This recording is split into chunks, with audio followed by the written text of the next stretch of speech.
आपका अपना भाई आर के एग्रीकल्चर, जिस पर एग्रोनॉमी सुंदर 24 का बोर्ड पेपर डालने वाले हैं, उसको ज़्यादा से ज़्यादा संख्या में देखें। हम दिखाते हैं पेपर कैसे आता है, कितने नंबर का आता है। पहले दिखाते हैं आपको बहुविकल्पीय प्रश्न, जिससे कि पहला प्रश्न है गेहूँ की क्रोमोसोम्स गुणसूत्र संख्या 42 होती है। गेहूँ की जो क्रोमोसोम्स गुणसूत्र संख्या होती है वो 42 होती है। किस फसल में उपज ज़मीन के नीचे से मिलता है?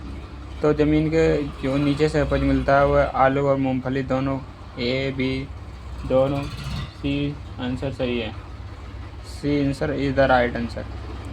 म्यूरेट ऑफ पोटाश में पोटाश की प्रतिशत मात्रा होती है। जो म्यूरेट पोटाश में जो पोटाश की मात्रा होती है वह 60% होती है। ब्लू ग्रीन एग्री एक जैविक खाद है जो नाइट्रोजन स्थिरीकरण करता है या भूमि की उर्वरता को बढ़ाता है। टिक्का किस फसल की बीमारी है? टिक्का जो है मूंगफली फसल की बीमारी है। और आगे अब दिखाते हैं हम अब आपको निश्चित उत्तरीय प्रश्न। तो अरहर का आप देखते हैं अब निश्चित उत्तरीय प्रश्न। अरहर का वैज्ञानिक नाम? केजान यह अरहर का वैज्ञानिक नाम आया हुआ है सन 2024 के पेपर में, एग्रोनॉमी के में। द्वितीय पोषक तत्वों के नाम, जिसमें एक पोषक तत्व का नाम लिखिए कहा गया है, और हम मैग्नीशियम, कैल्शियम, गंधक तीन पोषक तत्वों के नाम बताते हैं। जब मुख्य पोषक तत्व पूछे तो कैल्शियम लिखना है। हरी खाद की दो मुख्य फसलों के नाम, हरी खाद की जो मुख्य दो फसलें हैं सनई और ढैंचा हैं। मृदा स्वैल किस भाषा का शब्द है? जो मृदा जो स्वैल जो शब्द है वो लैटिन भाषा का सोलुम शब्द से उत्पत्ति हुई, जिस शब्द का अर्थ है मृदा में पौधों को पोषक तत्व पदार्थ प्रदान करना।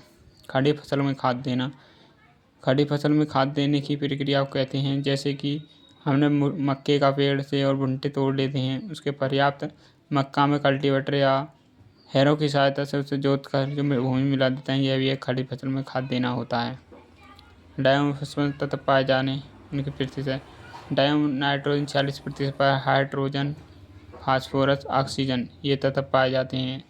आपको एक बार दोबारा बता दें, डायमोनियम फास्फेट में जो तत्व पाए जाते हैं उनकी जो प्रतिशत मात्रा लिखिए। ये क्वेश्चन दिया गया अति लघु उत्तरीय प्रश्न में। Nitrogen, hydrogen, phosphorus, oxygen. तो नाइट्रोजन जो 18% और हाइड्रोजन फास्फोरस 46, हाइड्रोजन 1, ऑक्सीजन पता नहीं। आगे देखते हैं मृदा के दो भौतिक गुण।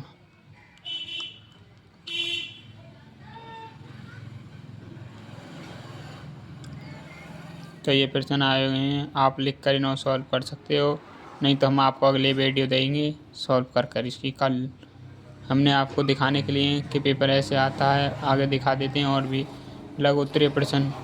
मक्का का वर्गीकरण, मक्का के वर्गीकरण में आपको भूमि की निराई, गुड़ाई, जुताई, खुदाई किस प्रकार करनी चाहिए, कितनी बीज दर होनी चाहिए, मक्का का वैज्ञानिक नाम, इसकी फैमिली क्या है, इसके सभी वर्गीकरण करना है। सभी रोग निर्धारण।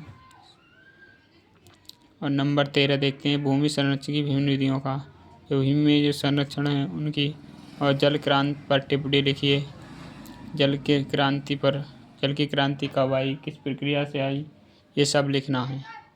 अब आप देखते हैं सभी लोग दीर्घ उत्तरीय प्रश्न। संक्षेप में आलू की खेती का विद्वान लिखिए। अगर ये नहीं लिख पाते हो, पर्यावरण प्रदूषण का आधुनिक कृषि पर प्रभाव से विस्तार का वर्णन कीजिए। बरसीम की खेती का संक्षेप में वर्णन कीजिए। यही है फसलों का उर्वरक एवं फसल सुरक्षा रसायनों के प्रयोग का पर्यावरण। जब हम जो ये उर्वरक या रसायनों का रसायनों का प्रयोग जो पर्यावरण में प्रभाव लिखिए। निम्नलिखित में किन्हीं 3 पर टिप्पणी लिखिए। चूर्ण, अछीता रोग, तंबाकू का वर्गीकरण, मृदा का भूवैज्ञानिक वर्गीकरण, मृदा संरचना, कार्बनिक खाद, पर्यावरण अध्ययन क्षेत्र। इन सभी को लिखना है। आप सभी भाई ज़्यादा से ज़्यादा सपोर्ट करें और आपको अगले पेपर भी प्रोवाइड कर दिया जाएगा, बॉटनी का भी और फिजिक्स का। सब पेपर आपको वो इसी चैनल पर देखें, आपको पेपर प्रोवाइड करेंगे और आपके अच्छी तरीक़ा से आप आपके भाई की शुरुआत है ज़्यादा से ज़्यादा सपोर्ट करें, लाइक करें, कमेंट करें। धन्यवाद।